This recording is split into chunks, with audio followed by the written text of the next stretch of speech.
سلامونه دوستانو، په دې لږ تاسو به راته روغ جوړ وای. دا چې موږ تاسو د کریپټو ټریډینګ کورس پیل کړی دی. په تیرو ویډیوګانو کې موږ تاسو ته په کنډلسټیک پیټرنز باندې خبرې کړې وي چې کنډلسټیک پیټرنز څه ډول جوړښت لري، د هغه شکلونه څه ډول دي، هغه ډولونه کوم کوم دي، هغه مې ټول تاسو ته په تیرو ویډیوګانو کې درپېژندلي وو. نن ویډیو کې تاسو درپېژنم چې سپورټ او ريزسټنس څه ته ویل کېږي.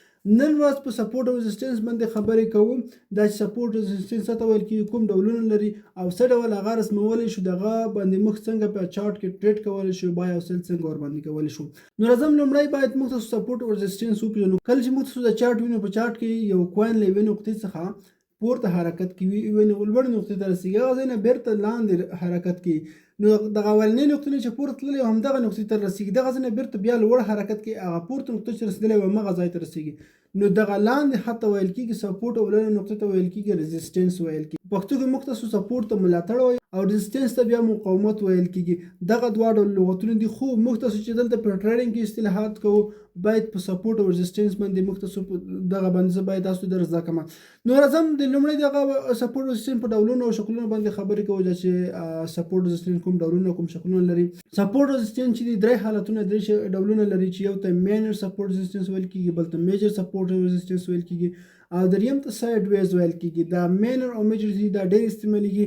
راځم ته د ټریډینګ ویو په چارټ کې به تاسو در وپېژنم. کله چې تاسو چارټ ته راشئ، په چارټ کې به تاسو ته عملاً اوس در وښیم. لومړی دغه تاسو ته ښکاري ما بي ان بي چارټ راخلاص کړی، دلته تاسو ته ښکاري بي ان بي یونیورسيټي چارټ ما خلاص کړی دی. او د ټولو مخکې موږ تاسو باید یو ټایم فریم د سپورټ ريزسټنس لپاره انتخاب کوو. دا چې ټایم فریمونه انتخاب کوي، موږ تاسو د 1 سکند نه نیولې ان تر 1 میاشتې پورې ټایم فریمونه لرل ته تاسو ته ښکاري. ما پکې خپله 1 ډے ټایم فریم اوس د اوس لپاره انتخاب کړی دی. نو دغه چې ټایم فریم تاسو انتخابوئ هغه د ټریډینګ په ستراتیژي پورې اړه لري چې تاسو په کومه ستراتیژي کې ټریډینګ کوئ. د هغې ستراتیژي مطابق به تاسو سپورټ ريزسټنس د ځان لپاره ټایم فریم د ځان لپاره انتخابوئ. زه راځم دغه بي ان بي چارټ چې ما راخلاص کړی، دلته پکې یو سپورټ ريزسټنس په دغه ځای باندې موږ رسمولی شو. زه راځم که دلته موږ داسې راشو، په دغه ځای باندې داسې زه یو سپورټ لاین تیر کړم، دغسې زه یو وبښئ دلته ريزسټنس لاین یو تیر کړم په د لوړه نقطه باندې. داسې یو ريزسټنس لاین تیر کړو. دا شو موږ تاسو لپاره یو ريزسټنس لاین او لاندې ځای کې به ورسره یو دانه سپورټ لاین دلته تیر کړو. که داسې زه دلته یو دانه سپورټ لاین تیر کړم، دا شو سپورټ د ريزسټنس په ځای خپله کالر چې دی رنګ ور چینج کړم، یعنې سور کالر به ورته انتخاب کړو دلته. او دا موږ سره لاندې چې دی سپورټ شو، زه به ورسره دلته ولیکم، دلته به زه ورسره ولیکم سپورټ. د سپورټ لاین شو او د لوړ چې کوم دی موږ سره دغه ريزسټنس لاین شو، زه به دلته ورسره ولیکم ريزسټنس. د پورته موږ سره ريزسټنس لاین شو او لاندې موږ تاسو سره بیا چې دی هغه سپورټ شو. دا په دا ډول شکل جوړ شو. نو که موږ تاسو فکر وکړو په دغه ځای باندې هم یو سپورټ لاین موږ داسې تېرولی شو. دلته چې موږ تاسو فکر وکړو چون په دغه نقطه باندې داسې یو کوچنی سپورټ لاین موږ تاسو تېرولی شو. نو دلته هم زه کالر ور چینج کړم. نو ګورئ دغه موږ سره دوه شکلونه شول چې یو ته سپورټ ویل کېږي، د لاندې یو ته څه ویل کېږي سپورټ، او د لوړ یو ته څه ویل کېږي ريزسټنس ویل کېږي دغه ته. او دلته مې یو بل کوچنی هم ورسره تېر کړ. اوس دغه ځای نه ټریډران څنګه ټریډ کوي، موږ یو 1 ډے ټایم فریم انتخاب کړی دی. 1 ډے ټایم فریم په دې مطلب که چېرته یو څوک ټریډینګ کوي، دې ته بیا سوینګ ټریډینګ ویلی شي یا پوزیشنل ټریډینګ هم ورته ویلی شو. یعنې ډے ټریډینګ نه دا لوړه خبره شوه. نو دلته د کوین قیمت تر څو پورې راغلی، دلته چې موږ قیمت ګورو 489 پورې، یا تقریبا 500 به فرض کړو، یعنې تقریبا 500 پورې چې د بي ان بي قیمت راغلی، دغه ځای نه بېرته پورته پم شوی، څو پورې رسېدلی د 600 پورې. تاسو که فکر کړئ د څه وخت کېږي بي ان بي کوین له 500 نه پم کېږي 600 ته ځي، 600 نه راځي 500 ته. اوس دغه ځای ته چې یو کوین قیمت پورته تللی، دغه ځای ته دغه نقطې ته رسېدلی، دغه ځای باندې مطلب دا چې بایران سیلران قوي شوي دي، د کوین دغه ځای نه بېرته لاندې تللی تر دغه نقطې پورې، دغه ځای نه بېرته بیا سیلران قوي شوي دي، د کوین نه پرېښی تر دغه نقطې پورې پورته تللی، داسې حرکت کړی دی. او دغه ځای باندې بېرته یو بریک اوټ کړی دی او لوړ تللی دی. کوم نیوز یا خبر ورباندې راغلی، خو دغه نه وروسته بېرته بیا راغلی په همدغه لاندې سپورټ ريزسټنس لاین کې بېرته پاتې شوی دی. اوس موږ تاسو باید دې څخه اندازه ولګوو چې کوم ځای کې موږ تاسو باید په دې کې ټریډینګ وکړو. کله چې تاسو خپل سپورټ او ريزسټنس لاینونه تیر کړل، نو کله چې د یو کوین قیمت له لوړې نقطې څخه راغی، مقصد دغه نقطې ته مثال به درته درکړم دا چې تیر شوی ټایم فریم دا چې تیر شوي کنډلونه دي په هغه باندې زه درته کار کوم. صرف تاسو ته یو مثال در کوم. کله چې یو کوین قیمت تر دغه نقطې پورې راښکته شو دغه ځای کې موږ دغه ځای نه پورته حرکت وکړ. موږ پوهېږو چې دغه ځای نه اوس پورته حرکت کوي. تر کوم نقطې پورې به دا کوین یعنې تر دغه نقطې پورې پورته تللی شي.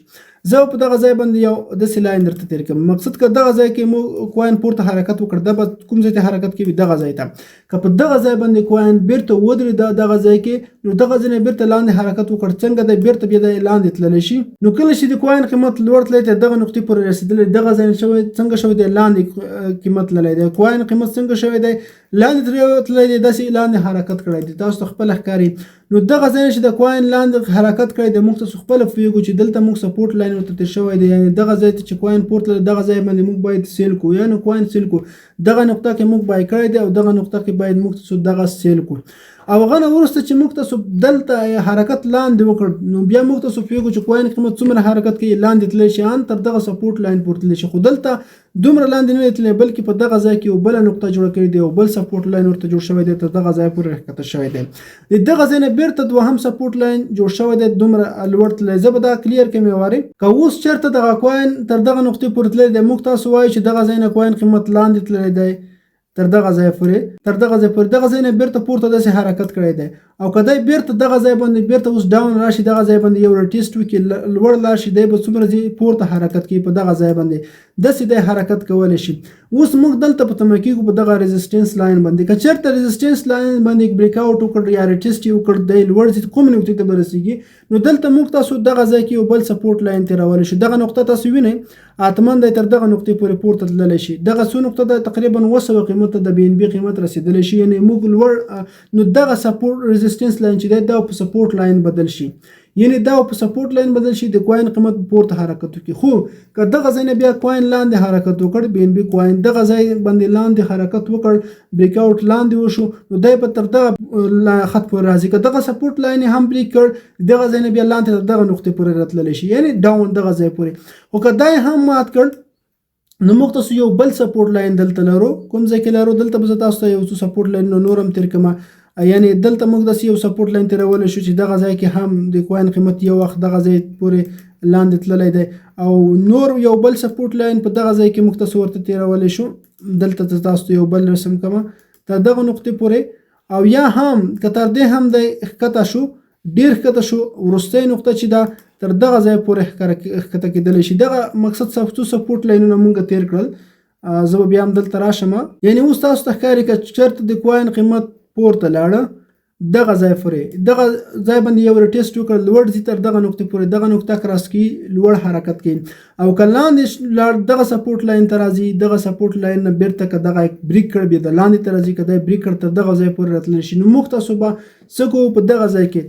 البته اوس سپورټ ریزسټنس باندې موږ څنګه ټریډ کولی شو. ځینې کسان دي سپورټ ریزسټنس په داخل کې ټریډ کوي. یعنې کله چې کوین قیمت سپورټ ته راځي دوی بای کوي چې ریزسټنس لاین ته رسېږي بیرته په دغه ځای باندې سیل کوي. دوی دغه ځای کې په تمه کېږي که چېرته دغه ځای نه کوین قیمت لاندې راغی په دې مطلب چې سیلاران قوي شول او کوین نه پرېږدي چې پورته حرکت وکړي او دلته دوی بیا سیل کوي. چې کله د سپورټ لاین ته راغی بیرته بیا بای کوي چې ریزسټنس لاین ته راشي بیا یې خرڅوي. خو دغه ځای باندې دوی بیا ورته انتظار کوي چې دغه ځای نه آیا د ریزسټنس لاین بریک کوي که نه دلته کوین بریک آوټ کوي که نه کوي. که چېرته دغه ځای باندې بریک آوټ وکړ دی به قیمت لوړ ځي نو دوی بیا ورته لوړه نقطه ږدي. او که نوی ریزسټنس لاین بیا جوړېږي نو دوی ورته انتظار کوي چې د کوین قیمت تر کوم نقطې پورې لوړ تللی شي. که ډاون حرکت کوي ډاون خو دوی ته وروستی مقصد لاندې څومره موږ تاسو وینو دلته سپورټ لاینونه تېر شوي دي په دغه ټایم فریمونو کې یا دلته لاندې سپورټ لاینونو پورې دی حرکت کولی شي. اوس د هر چا خپله خوښه دی چې مقصد په کوم ځای باندې موږ تاسو باید سیل وکړو.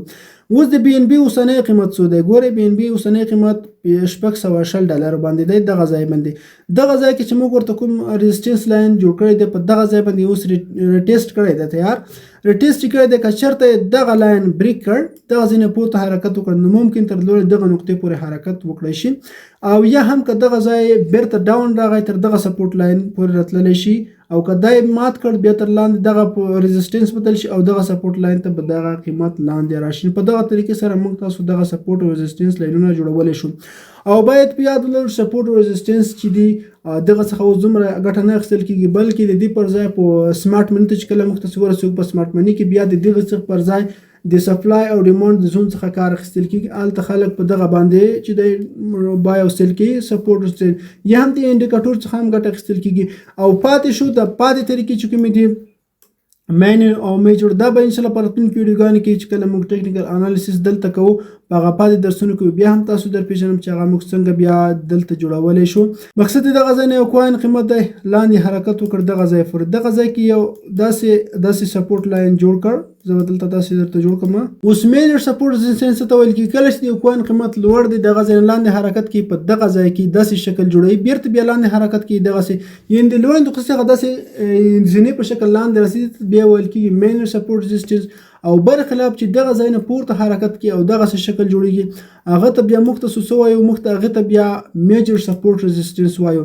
د دې تفصیلي طریقې به انشاءالله زه په راتلونکي ویډیوګانو کې به تاسو ته در وپېژنم چې څنګه مې موږ کولی شو کله چې ټیکنیکل انالیسیس درسونه موږ پیل کړو، په هغې کې به انشاءالله بیا تاسو ته دا مکمل زه درته شریکوم. نو دې اړوند پاتې معلومات به انشاءالله په خپل ټلیګرام چینل کې تاسو شریکوم. د ټلیګرام چینل په دې ویډیو په ډسکرپشن کې هلته تاسو کتلی شئ. نو دا وه زموږ نننی ویډیو په دې چې دغه ویډیو تاسو خوښ شوي، که بیا هم چا سره کومه پوښتنه وي، ستونزه وي، مشکل وي، موږ ته کمنټ هم کولی شئ. زما ټلیګرام چینل هم جوین کړئ، هلته موږ نه کولی شئ. مننه، ښه وختونه مو ښه شپې ولرئ.